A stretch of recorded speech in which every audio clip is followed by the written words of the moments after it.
हार्दिक आपका स्वागत है आशीष प्रीसम में। तो आज हम देखेंगे कुछ वही हमने कल 6 केसेस देखे थे, उनको 6 के 6 केसेस को एक हम डिब्बे में लिखेंगे। ठीक है, तो सबसे पहले आप यहाँ पर लिखोगे क्या, वस्तु की स्थिति, यानी वस्तु हमने रख के देखी थी अनंत पर, अनंत सेंटर पर, सेंटर पर, सेंटर फोकस के बीच में, फोकस पर, फोकस और ध्रुव के बीच में 6 जगह वस्तु रखी थी। ठीक है, यहाँ पर वस्तु की स्थिति देखेंगे और यहाँ देखेंगे प्रतिबिंब कहाँ पर बनी, आपका आकार कितना बड़ा और प्रकृति कैसी थी। ठीक है, तो आप यहाँ पर लिखोगे वस्तु की स्थिति, यानी वस्तु आपने कहाँ पर रखी, वस्तु की स्थिति। ठीक है, वस्तु की स्थिति। यहाँ पर देंगे आप प्रतिबिंब कहाँ पर बना, यानी प्रतिबिंब की स्थिति, प्रतिबिंब की स्थिति।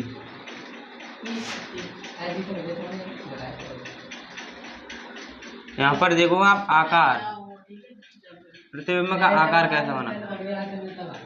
ठीक है, यहाँ पर देखो आप प्रकृति कैसी है, वास्तविक उल्टा सीधा कैसा है। देखो, तो सबसे पहले हमने वस्तु कहाँ पर रखी थी, आपकी अनंत पर रखी थी। ठीक है, अनंत पर।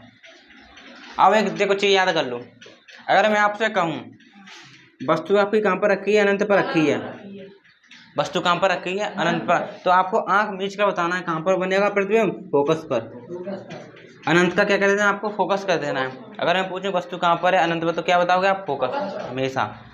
तो अनंत का आपको क्या कर देना है, फोकस कर देना है। क्या कर देना है, फोकस कर देना है। और फोकस का क्या कर देना है, अनंत कर देना है। अगर मैं पूछूं वस्तु फोकस पर रखी तो प्रतिबिंब कहाँ पर बनेगा, अनंत पर बनेगा। अनंत में वस्तु रखी तो प्रतिबिंब कहाँ पर बनेगा, फोकस पर बनेगा। ठीक है, ये बात पता चली, इतना करना सीख लो। एक और कर लो, अगर वस्तु सेंटर पर रखी है तो प्रतिबिंब कहाँ पर बनेगा, आपका सेंटर पर बनेगा। ठीक है, मतलब आपको चेंज करना है तो इन दोनों को ही चेंज करना है, अनंत का फोकस कर देना है, फोकस का अनंत कर देना है। सेंटर की कोई छेड़छाड़ी नहीं करनी है, सेंटर का सेंटर ही रहेगा। ठीक है, अब आप देखोगे वस्तु कहाँ पर रखी थी पहले कल आपकी, अनंत पर, तो प्रतिबिंब कहाँ पर बनेगा आपका, एफ पर, यानी फोकस पर। ठीक है, आकार की हम बात करें, देखो पहले हम अनंत पे आएंगे, फिर अनंत और सेंटर के बीच में जाएंगे, फिर सेंटर पे आएंगे, यानी सेंटर तक वस्तु का आकार वस्तु से छोटा ही मिलेगा आपको। ठीक है, तो वस्तु अनंत पर रखी हो तो प्रतिबिंब कहाँ बनता है, आपका फोकस पर। आकार कैसा होगा, बिंदु के आकार का या वस्तु से छोटा। ठीक है, कैसे होगा, बिंदु के आकार का, आकार का।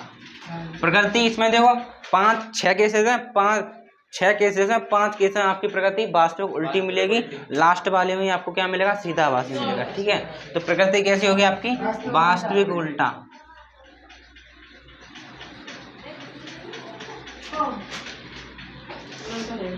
ठीक है, इस वाले में देखो, फिर हमने वस्तु कहाँ पर रखी थी आपकी, अनंत पर रखी, अनंत व सी के बीच, यही तो रखी थी,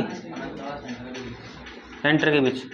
तो आप कैसे बताओगे, अगर मैं पूछूं आपसे मौका आधा, वस्तु रखी है अनंत व सेंटर के बीच, तो प्रतिबिंब कहाँ बनेगा, तो आपको क्या करना है, अनंत का फोकस, अनंत का क्या करना है, फोकस करना है, यानी एफ कर देना। और सेंटर का क्या करना है, सेंटर। मैंने आपको बताया सेंटर को नहीं छेड़ना, सेंटर का सेंटर। तो प्रतिबिंब कहाँ बनेगा आपका, फोकस व सेंटर के बीच। ठीक है, कितना आसान हो गया, फोकस व सेंटर के बीच। आकार क्या होगा, मैंने बताया सेंटर तक आपका आकार कैसा रहेगा, वस्तु से छोटा रहेगा। तो क्या रहेगा, वस्तु से छोटा। ठीक है, और प्रकृति कैसी रहेगी आपकी, वास्तविक उल्टा।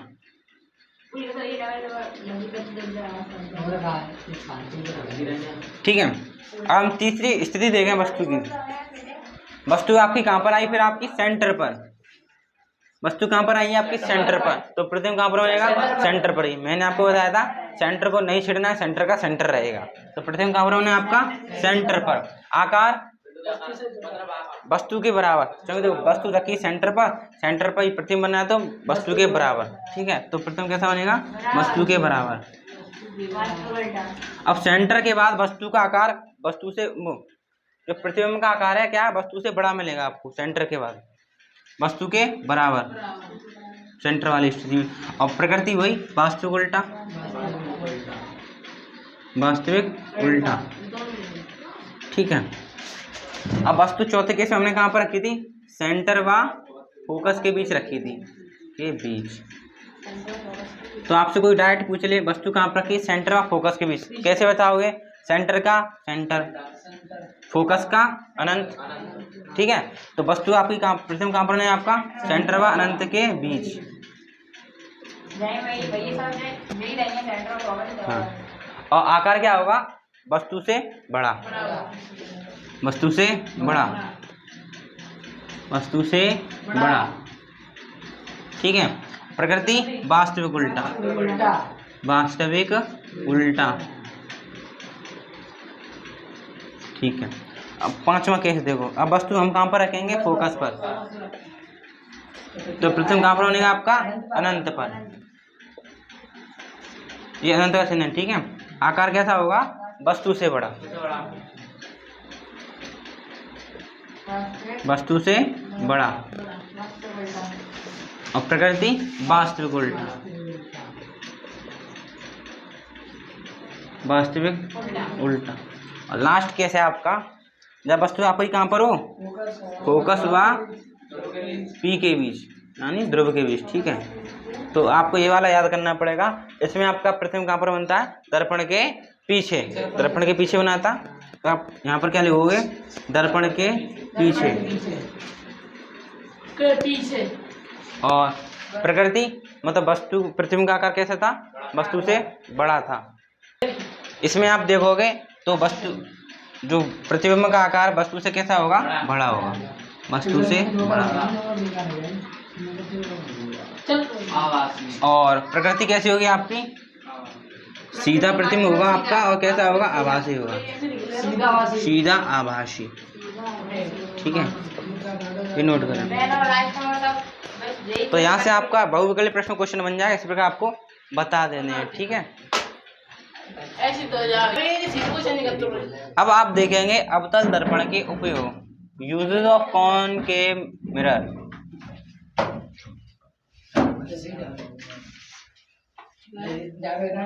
अवतल दर्पण के उपयोग,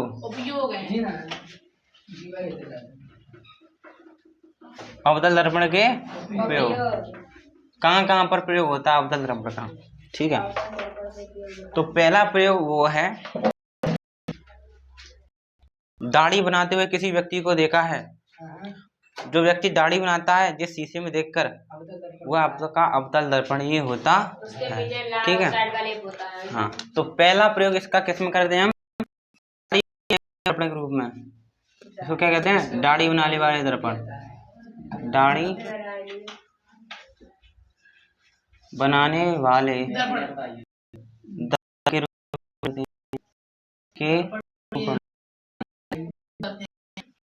दाढ़ी बनाने वाले दर्पण के रूप में। और कहाँ पर मिलेगा आपको? उसमें आपका उत्तल दर्पण होता है, दाढ़ी बनाने वाले दर्पण रूम में। और आपका कहाँ पर मिलेगा? जो गाड़ी देखी है चार पहिए वाली, यानी कि आगे लाइट होती हैं, वहीं पर आपका क्या लगा होता है? अवतल दर्पण लगा होता है, ठीक है। शुद्ध हिंदी में बोले तो इसको बोलेंगे वाहनों के अग्रदीपों में, या इस प्रकार बोलते हैं आप थोड़ा मॉडर्न में, वाहनों की हेडलाइट में, ठीक है।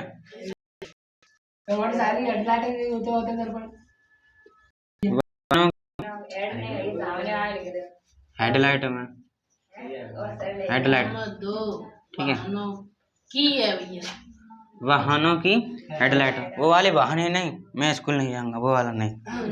हेडलाइट में, हेडलाइट को हिंदी में बोलते हैं अग्रदीप, ठीक है। वाहनों की हेडलाइट में। और तीसरी टॉर्च देखी वो वाली, उस टॉर्च में आगे लगा होता है, ठीक है। टॉर्च में, टॉर्च लाइट में, टॉर्च लाइट में, ठीक है। चौथा देखें, चौथा देखें, जो सोलर कुकर देखा है, जो सोलर से चलता है। सोलर कुकर में आपका अवतल दर्पण ही लगा होता है। सोलर कुकर, जिसमें सूर्य की प्रकाश की किरणों की सहायता से खाना पकाया जाता है। हाँ, सोलर कुकर। उसमें आप क्या करते हैं? उसमें एक स्टैंड लगा होता है, उस स्टैंड पर रखा होता है आपका अवतल दर्पण। तो उस पर आपकी प्रकाश की किरण गिरती है और प्रकाश की सारी अवतल दर्पण में फेंक देता है वो, ठीक है। तो इस किसमें पर करते हैं? सोलर कुकर में, सोलर कुकर में, किसमें? सोलर कुकर में, कुकर में, ठीक है। सोलर कुकर में हो गया आपका।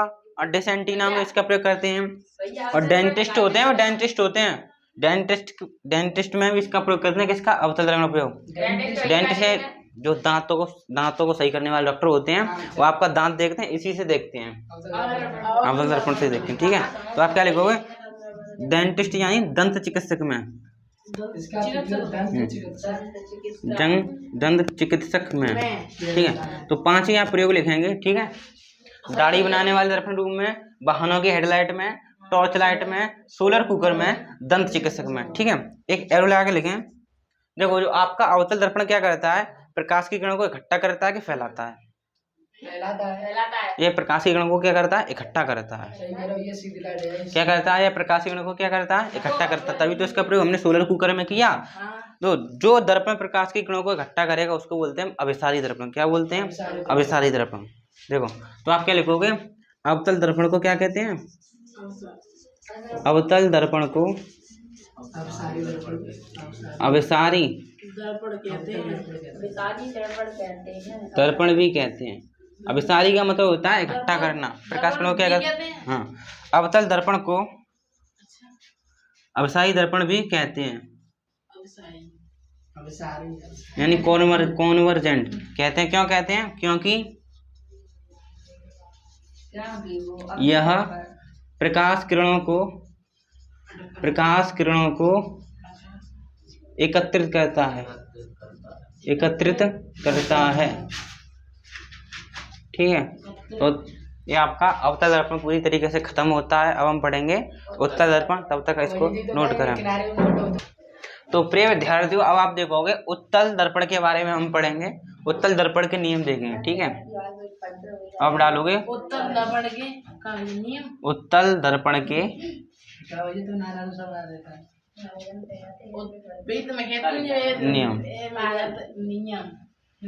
के नियम। तो उत्तल दर्पण कैसा होता है? सबको पता है। दबी सतह पर पॉलिश होगी, ऊपरी सतह पर परावर्तन होगा। तो आपका ये होता है क्या? उत्तल दर्पण। अंदर से पुताई कर दो, इसकी पॉलिश कर दो, ठीक है। यहीं कहीं पर क्या होगा? बीच का बिंदु ध्रुव, इस प्रकार हमने खींच दिया। मुख्य अक्ष यहीं कहीं पर सेंटर होगा, ठीक है। यहाँ कहीं पर आपका फोकस होगा, ठीक है। फोकस से लेकर ध्रुव तक के बीच की दूरी फोकस दूरी होती है, ठीक है। अब आप देख रहे हैं पहला नियम क्या है? पहला नियम कहता है आपका, यदि प्रकाश की किरण आपके मुख्य अक्ष के समांतर आ रही है, इस प्रकार आ रही है, ठीक है। तो प्रकाश की किरण मान ली सीधी चलेकर आई, तो पता है टकरा के वापस ही लौटेगी। कैसे लौटेगी? ऐसे लौटेगी कि वैसे लौटेगी? कैसे लौटेगी? देखो, जो प्रकाश की किरण आई टकरा कर लौटेगी, ठीक है, टकरा कर लौटेगी। ये लौटेगी, मान लीजिए पीछे ही तो लौटेगी, आगे तो घुस नहीं जाएगी, पीछे तो पॉलिश होती है, लौट गई। अब देखो, प्रकाश की किरण क्या गई टकरा कर लौट गई। अगर मैं प्रकाश की किरण पीछे बढ़ाऊं तो जाके आपकी कहाँ पर मिलेगी? आगे फोकस में मिलेगी। कहाँ पर मिलेगी? आपकी फोकस में मिलेगी। तो पहला नियम ये, जब प्रकाश की किरण आगे दर्पण से टकराती है तो टकरा कर वापस चली जाती है। अगर मैं इसको पीछे बढ़ाऊंगा डॉट डॉट करके तो फोकस पर आपको गुजरती हुई मिलेगी, ठीक है। तो पहला नियम हो गया आपका ये। अगर दूसरे नियम की बात करूँ मैं, दूसरा नियम जस्ट इसका उल्टा,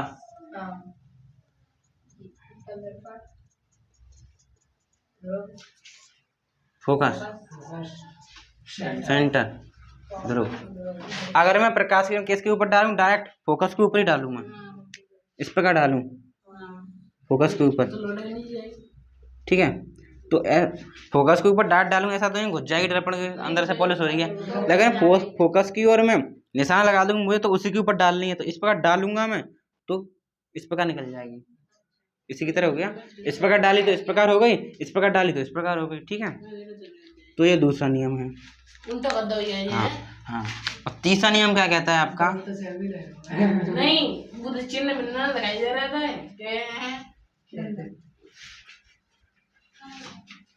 ध्रुव, फोकस, सेंटर। यदि मैं प्रकाश किरण देखो सेंटर की तरफ करके मुंह डालूं, लेयर लाइट से सेंटर की तरफ डालूं करके मुंह, प्रकाशीकरण कहाँ डालूं मैं? सेंटर की तरफ, सेंटर की तरफ। अगर प्रकाशीकरण सेंटर की तरफ डालूंगा तो सेंटर की तरफ डालूंगा, सेंटर पर ही होकर वापस लौट जाएगी। इस प्रकार डाली, उस प्रकार ही लौट गई, उल्टी लौट गई। ठीक है, तो ये आपके 3 नियम हो गए, समझ गए? नोट करें। हाँ, तो अब हम देखेंगे, उत्तल दर्पण लेकर आएंगे, उसके सामने वस्तु रखेंगे और देखेंगे प्रतिबिंब कहाँ पर बनेगा। ठीक है, तो पहले हमने वस्तु रखी कहाँ पर? उत्तल दर्पण में। जब वस्तु कहाँ पर हो? आपकी अनंत पर हो। तो आपको बताना है प्रतिबिंब कहाँ पर बनेगा, कैसा बनेगा, प्रकृति कैसी होगी। ठीक है, तो बनाओ।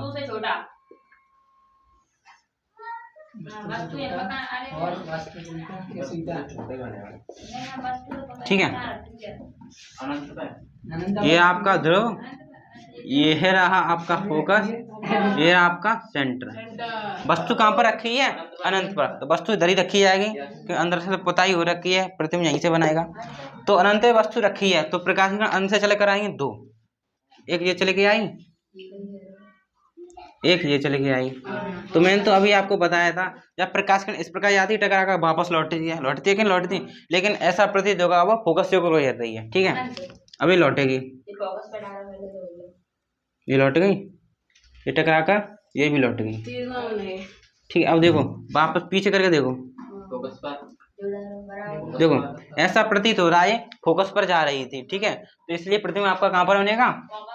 फोकस पर बनेगा। तो प्रतिबिंब कहाँ पर बनेगा आपका? फोकस पर। प्रतिबिंब बनेगा कहाँ पर आपका? फोकस पर।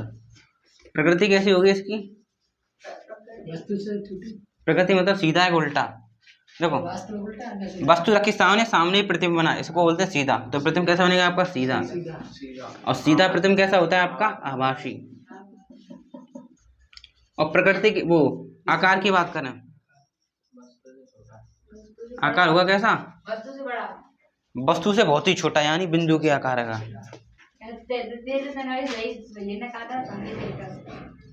बिंदु के आकार का या वस्तु से छोटा, आप ये लिखना बात ही गई है।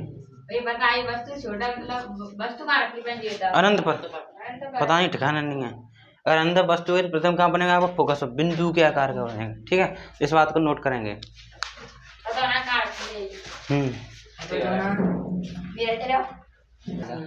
अब आप देखोगे केस नंबर 2, जब अब आपको क्या करना है, वस्तु आप अनंत के अलावा कहीं पर भी रख लें। ठीक है, तो आप क्या लिखोगे? जब वस्तु अनंत के अलावा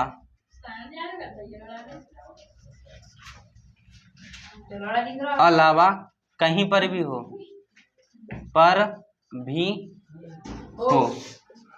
तो बताओ प्रतिबिंब प्रकृति आकार कैसा होगा। ठीक है, तो मान लीजिए मैंने मुख्य अक्ष को थोड़ा और आगे बढ़ाया। ठीक है, तो मान लीजिए वस्तु आपकी ये रखी है। ठीक है, कहीं पर भी रख लें आप। ठीक है, प्रतिबिंब एक ही जगह बनेगा। मान लीजिए आपकी वस्तु रखी है। ठीक है, तो आपको पता है प्रकाशीकरण चलेगी, चली वापस लौट गई, आएगी, लौट गई। और पीछे बढ़ाऊं तो कहाँ पर मिलेगी आपकी? फोकस पर। ठीक है, और दूसरी प्रकाशीकरण का आपको कहाँ डालनी है? सेंटर पर, सेंटर की ओर देखते हुए। ठीक है, देखो सेंटर की ओर प्रकाशीकरण चले के आएगी, सेंटर पर ही तो लौट के आएगी। ठीक है, अब आप देखना प्रकाशीकरण कहाँ पर कटी? आपकी ये कटी, यही तो कटी। अब नीचे लंब डाल दें। देखो प्रतिबिंब कहाँ पर होना आपका? पी और एफ के बीच में बना के। अच्छा, जहाँ पर लकीर कट जाती है वहीं तो प्रतिबिंब बनता है। तो प्रतिबिंब आपका कहाँ बना? पी और एफ के बीच में। वस्तु इतनी बड़ी, प्रतिबिंब इतना सा, वस्तु तो छोटा बना।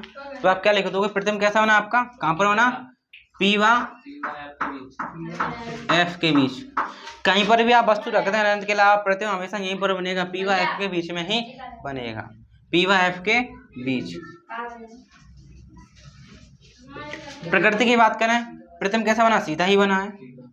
प्रतिबिंब कैसा बना? सीधा। और सीधा प्रतिबिंब होता है आपका आभासी, आभास कराने वाला। आकार वस्तु से छोटा। और जो आपका उत्तल दर्पण हमेशा वस्तु से छोटा प्रतिबिंब बनाता है, वस्तु के बराबर वस्तु से बड़ा प्रतिबिंब कभी भी नहीं बनाएगा। छोटा ही उत्तल दर्पण की बात करें, उत्तल दर्पण प्रतिबिंब हमेशा वस्तु से छोटा ही बनता है। आकार वस्तु से छोटा, वस्तु से छोटा। ठीक है, अब आपका उत्तल दर्पण खत्म हो गया, नोट करें। इसके उपयोग और देखेंगे, बस खत्म। अब आप देखेंगे क्या? उत्तल दर्पण के उपयोग कहाँ कहाँ पर आपका प्रयोग होता है। देखो जो आपका उत्तल दर्पण है,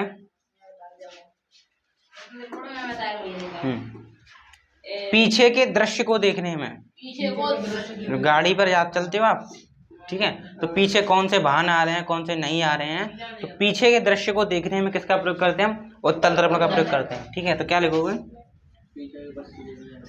पीछे के दृश्य देखने में, पीछे के दृश्य देखने में। दूसरा साइड मिरर के रूप में, ठीक है, साइड वाइज देखेंगे, साइड में कौन आ रहा है, ये वाला, ठीक है, साइड यानी बगल दर्पण, लिख लो साइड मिरर में, इंग्लिश को हिंदी में लिखे है ना, साइड मिरर में ऐसे करके, ठीक है, साइड मिरर में हो गया। एटीएम देखा, एटीएम में यही लगे होते उत्तल दर्पण, ठीक है, तो आप क्या लगे? एटीएम में, एटीएम में है, पीछे के दृश्य को देखने में। हाँ, साइड मिरर में, एटीएम में,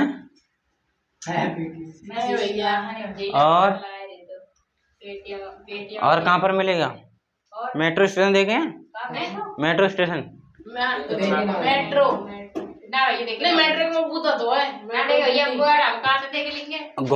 घुमावदार जगह देखेंगे, जो घुमावदार जगह होती हैं, इस प्रकार बहुत सारे एकदम इसमें मोड़ आ जाते हैं घुमावदार, तो यहाँ पर आपके क्या लगे होते हैं? आपके यही दर्पण लगे होते हैं, उत्तल दर्पण।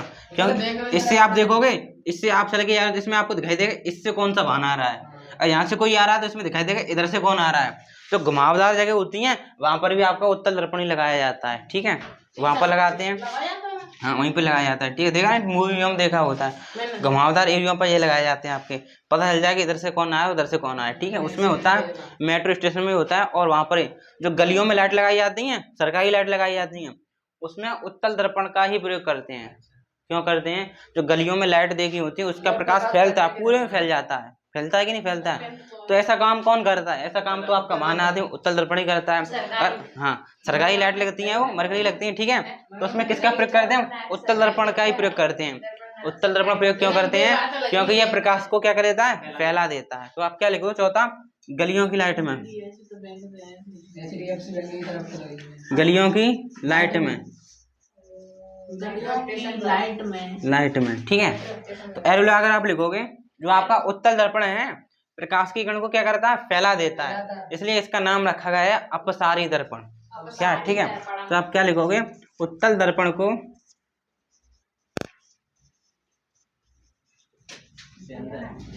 अपसारी दर्पण कहते हैं। अपसारी यानी पसारी, पसारी फैला देता है प्रकाश किरणों को, अपसारी दर्पण कहते हैं। क्यों कहते हैं? क्योंकि यह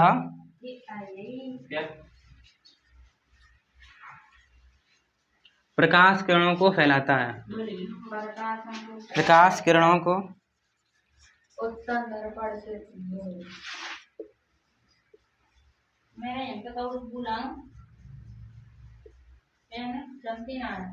फैलाता है। उत्तल दर्पण को अपसारी दर्पण कहते हैं क्योंकि यह प्रकाश किरणों को फैलाता है।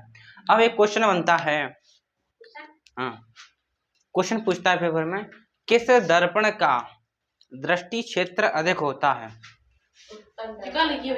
तो ऑप्शन दे देगा, अवतल दर्पण, उत्तल दर्पण, समतल दर्पण, इनमें से कोई नहीं। तो आपको उत्तर लगाना है क्या? उत्तल दर्पण। दृष्टि क्षेत्र का मतलब क्या होता है? दृष्टि क्षेत्र उसे कहते हैं, आपने देखा है जो उत्तल दर्पण है बहुत दूर तक की वस्तु दिखा देता है, दर्पण में भी बहुत दूर तक की वस्तु दिखाई देता है। देखना मोटरसाइकिल में शीशा लगा होता है, आपका उत्तल दर्पण ही है, उसमें देखना पीछे की बहुत दूर तक की वस्तु दिखा देगा, इसलिए उत्तल दर्पण का दृष्टि क्षेत्र क्या होता है? अधिक होता है। पेपर में यही पूछा जाता है, किस दर्पण का दृष्टि क्षेत्र अधिक होता है? तो किस पर टिक करना है हमें? उत्तल दर्पण पर, ठीक है। तो आप एक लाइन और लिख लोगे, उत्तल दर्पण का अधिक होता है, उत्तल दर्पण का दृष्टि क्षेत्र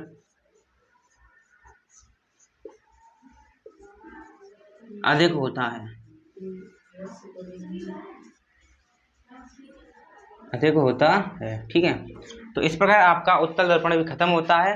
अब हम देखेंगे दर्पण सूत्र और उस पर आधारित प्रश्न। तो अब आप हेडिंग लगा लो क्या?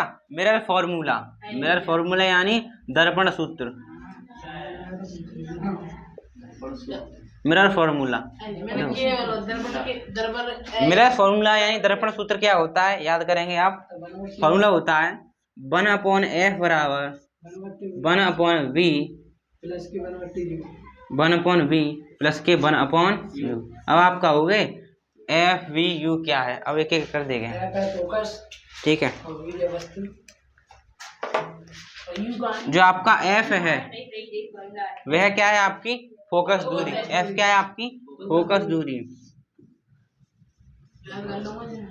फोकस दूरी, ठीक है। और वी क्या है आपकी, मान लीजिए कोई आपके मिरर है, मिरर के सामने मैं खड़ा हो गया, उस मिरर में मेरा क्या बनेगा, इमेज बनेगी, यानी क्या प्रतिबिंब बनेगी, ठीक है। तो वी क्या है आपकी, दर्पण से प्रतिबिंब की दूरी, यानी दर्पण में आपका प्रतिबिंब कितनी दूरी पर बना है उसको हम किससे दर्शाएंगे, वी से दर्शाएंगे, ठीक है। तो वी क्या है आपकी, दर्पण से प्रतिबिंब की दूरी, दर्पण से प्रतिबिंब की दूरी, प्रतिबिंब की दूरी, दर्पण में प्रतिबिंब कितनी दूरी पर बना है, ठीक है, उसका दर्शाएंगे वी से। और जो आपका यू है वह क्या होगा आपका, ये आपका दर्पण है, दर्पण से कितनी दूरी पर आपने वस्तु रखी है उसको क्या बोलेंगे, हम यू बोलेंगे। तो यू क्या है आपकी, दर्पण से वस्तु की दूरी, दर्पण से वस्तु कितनी दूरी पर रखी है, दर्पण से वस्तु की दूरी। और दर्पण से हमने वस्तु, बहुत सारी वस्तु रखी देगी, दर्पण से बहुत दूर दूर वस्तु हमें रखी देगी नहीं, ठीक है। दर्पण से वस्तु की दूरी, ठीक है। तो तीन बातें नोट करें, एफ क्या है आपकी फोकस दूरी, वी दर्पण से प्रतिबिंब की दूरी, यू दर्पण से वस्तु की दूरी। नोट करें तीन बात। आप इसमें एक बात और देखें, देखो एफ क्या है आपकी फोकस दूरी, जो फोकस दूरी है वह दर्पण के हिसाब से ली जाती है। और आपका अवतल दर्पण है, क्या है आपका अवतल दर्पण है, नहीं, अगर आपका अवतल दर्पण है, अगर आपका अवतल दर्पण है तो अवतल दर्पण के लिए फोकस दूरी क्या होती है आपकी, माइनस में ली जाती है। किस में ली जाती है, माइनस में। फोकस दूरी किस में ली जाती है, माइनस में ली जाती है। वो कहेगा एक अवतल दर्पण है उसकी फोकस दूरी 15 सेंटीमीटर है, तो आप अपने आप लिख लोगे एफ बराबर -15, ठीक है। अवतल दर्पण के लिए आपको एफ का मान क्या लेना है, माइनस में कर लेना है, ठीक है। नहीं, जब क्वेश्चन सॉल्व करोगे तो वो तो लिख देगा 15 सेंटीमीटर, लेकिन चिन्ह आपको अपने हिसाब से लगाना है। अवतल दर्पण है तो माइनस लगा लो, ठीक है। अब उत्तल दर्पण की हम बात करें, उत्तल दर्पण के लिए आपका उत्तल दर्पण के लिए फोकस दूरी आपको क्या लेनी है, प्लस की लेनी है। किसकी लेनी है, प्लस की। हाँ, नहीं वो पहले से लिख के देगा, प्लस माइनस कुछ नहीं लगाएगा, कह देगा आपको इतनी फोकस दूरी है, तो आपको चेक कर लेना है। सबसे पहले देगा दर्पण, अवतल है तो माइनस कर लो, उत्तल है तो प्लस कर लो, ठीक है। अभी क्वेश्चन करेंगे तब उसमें देखना, ये हो गया आपको।